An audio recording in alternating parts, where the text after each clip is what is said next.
So how can we get that data? Well, on the Trend Signal website, if you go to the very top right hand side, you'll see the customer section, and then you can look for where we've got news and announcements as well. So we've got various links on the website there in the resources section to give you information about websites, news links, so you can find out about information, economic calendars, the Digital Look UK corporate calendars. So same rules apply for stocks. We don't have to be anything like as active with our economic calendars, but you probably, if you're going to buy BP stock, you might want to know when they're reporting next. Because if you're buying today and they're reporting tonight or tomorrow morning, then it's a bit of a risk. It's the same sort of thing as buying straight on non-farm payroll. It's a bit of a danger, it's a bit of a risk, because you don't know what their results are going to be. And you also don't know how that's going to impact the market, so it can be particularly dangerous. So just keep an eye about what's happening there. Key items being corporate results, interest rates, non-farm payroll. Be aware of dividends coming out. You know, if there's a dividend, the market will drop, to all other things being equal, by that price of that dividend. So just be aware of what's coming out. The economic calendar, they all tell you what those things are and where those stocks are paying, how much they're paying, when their ex-date is, and also give you all those economic data releases as well. To give you an idea about that, then here's the Forex Factory.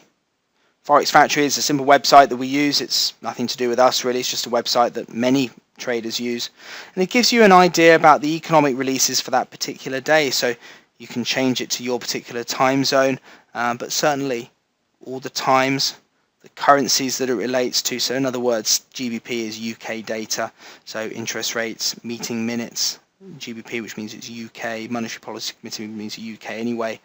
You can click on this detail button here to give you more information, what it all means, what it means to traders as well.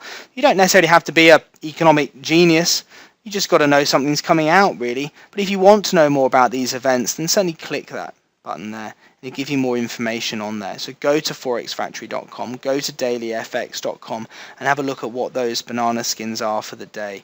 Invariably, we're interested in these red items. These are high impact items. These are the ones that are going to be more relevant to the marketplace there. Within that, some of them are more relevant than others. As we said before, interest rates, on-farm payroll. But it'll also give you what the actual data was after it comes out, the forecast, what's expected, and the previous data as well. Now, a lot of people trade off data. A lot of people look at whether the data is better or worse than expectations. A lot of people try and get an idea about what's going to happen to the market based the data is better or worse than expectations. Ultimately, when it comes down to it, the forecast expectations are priced in. So the idea being that if the data comes in at forecast or at expectations, we already knew that's what it was going to be. So markets generally don't do a whole heap. Whether it's good data or not doesn't really matter because it's already expected. Okay, so it's a bit like if a particular stock has fantastic results. It won't really do anything to the stock if we're expecting fantastic results because the market's probably been rallying for the last 3 weeks on the basis that they've been having a great run. That makes sense?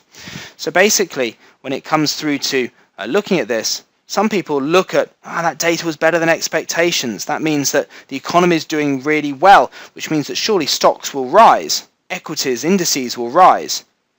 Now that may be the case, depending on where we are in the economic cycle. You know, companies are going to do well if retail sales are up and all that sort of stuff. But at the same time, if retail sales are up, it may mean also that the economy might need slowing down. We might start to raise interest rates to slow the economy down.